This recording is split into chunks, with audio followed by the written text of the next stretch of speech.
I wanted to share my predictions for Church Online for 2021.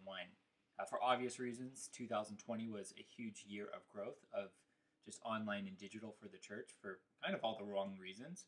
But just like any type of growth, there's muscle that needs to be teared down for it to be strengthened. And I think we're moving into this year kind of more understanding what we need to do. So I wanted to share 5 predictions that I have for 2021. Number one, community building is going to happen over just email blasting or just mass texting, meaning that there's going to be this shift to more churches leaning in on how to build communities, actually building digital trust by creating Facebook groups, relying on hearing out what needs to happen with their members or the people they're trying to reach to, not just relying off of big pushes. And I understand big pushes need to happen, email blasts and all those things, but pulling that trigger a little bit less often this year and building up your platform, spending time making your Facebook group or whatever place that is more important. I think one big miss is a lot of people, ask the question, why aren't people engaging here? Well, it's because you just push your announcements and you're not really having fun. So I think making those spaces more fun, less, more informal, less formal. And so I think community building over like big blasts is going to be a big thing that's going to happen this year. Number 2, strategic streaming. I've talked about this in the past, but already we've seen this shift, but I think it's going to be more formalized, especially as churches come back to meeting in person, and that becomes a little bit more just safer overall, where you're going to stream maybe instead of 2 or 3 times on a Sunday in just one time and make it a priority to kind of make in-person more valuable. So you're going to have people doing special streams online, maybe different edits, making in-person valuable in the model of also giving it away free online, meaning there's very little friction, but maybe just not pushing. I've seen this in many churches' Facebook pages where if you look at like their last 7 days of post, maybe 5 of them are related to a stream, from streaming to scheduling a stream, and you only have like 3 value add type of contents, but maybe really going down to 1 stream a week, and maybe a Wednesday evening type of event is not streamed to Facebook because that's not for the community, it's for your core. Maybe you put that on your Chop platform or on your website or somewhere else. And so being a little bit more strategic with streaming. This is already on the rise. Number 3, it's hiring digital pastors and online pastors or digital strategists at your church, or appointing a volunteer role. Somebody's whole job is to identify gaps in your digital strategy, not leaning into what's working, but identifying what's not working in your digital strategy. So thinking more about your social media, thinking more about your video strategy on YouTube and so forth, but just overall thinking through the relationship of what your digital products do, from your website to everything that kind of falls under that. I've gotten many emails over the last couple of months that this is already happening, people being hiring, people being repotted and kind of shifted around to kind of make this work. But I think this is going to become more normal. Now the question is, where do you put that person? Is it on the communications team? Is it part-time, full-time? That all depends your context of your church. And every church structure is a little bit different. There's similarities, but depending on your strategy and kind of your methodology and so forth, it's gonna look different. I can see I can see a lot of different timelines on how that can look, but I think that's just going to become more normal. They're going to be hiring online pastors, digital pastors, and vice versa. Some will be pastors, some will be more directors, depending on kind of what the church is doing. Number 4, this is something that I believe needs to happen, and it will happen eventually. Some of this movement will happen this year, I think just over the next 5 years, where I shift from things happening in an inbox, meaning email, to messaging. And what I mean by that is a lot of ministry still happens on personal accounts, like in your own inbox.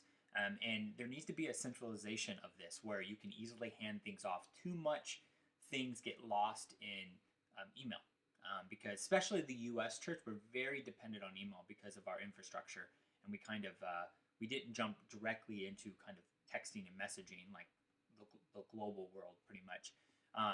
Because of some of our cell providers and kind of the monopolies that they own there. And but I think there needs to be this shift from kind of a central inbox type of queue system where you can easily hand things off. Now this has more of a bigger strategy with your CRM. This is a play with app. Maybe your church has an app, and this kind of ties in more into your internal system. For example, if your church has a lot of turnover or volunteers change, sometimes you can email a volunteer to get into a ministry. But if that's tied to their own email, then and that person's move on, maybe they don't forward it and it just dies. Well, if everything's in a system that's kind of controlled, you can track timing, you can track best response, you can forward things, you can put it into queues where volunteers can kind of handle it. You can do a lot of things. A great platform to check out. This isn't the full context, but Echo Global is a great tool that kind of does something like this. But I think it needs to kind of expand to a larger system. Big corporations already do this. When you call AT&T or message them, they can easily hand things off. But churches don't. And so I think a lot of this has to do with CRMs, apps, and some of the ecosystems that are closed. We need to lean into more open. I think there's some tools here that need to be solved, but I really think this is going to be a big thing moving forward. Number 5, just trying out new things digitally. We're going to move into a season where we don't have to just justify digital, meaning like it has to financially make sense, but really lean into trying things for the sake of trying. Not everything is a home run digital, and sometimes you need to have kind of a little bit of a skunk works where you try different things. You stream something at a different time. You use different platforms. You experiment with TikTok, or maybe you try out VR. I don't know what it is. Maybe it's not like this is going to make sense for every person, but it's figuring out, okay, can this work? This past week I was checking out, I'm not a big football fan, but I saw that, the NFL was trying out a stream on Nickelodeon, and they were doing special edits, and it was kind of like funny and silly, but that's them going, maybe this isn't going to financially pay off right now, but they're playing the long game with younger people, and they're saying, hey, let's just try this out. And I think churches this year are going to do more things like that. They're going to take bigger swings, not knowing is this going to work, but they're just going to try.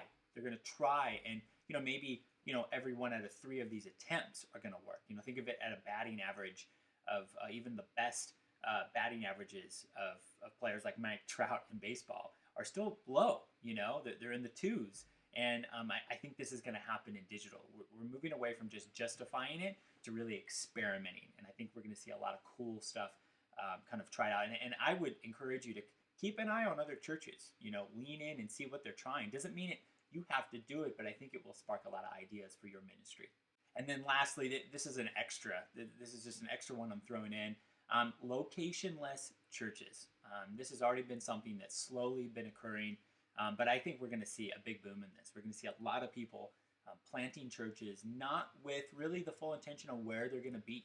And so they're going to start digital. They're going to build a Facebook, YouTube channel, Instagram, whatever it is, and they're going to use that platform to kind of fund and kind of educate where they're going to go. So it used to be, the 1.0 version of this is you would say, I want to reach this area of Orange County. I'm planting a church.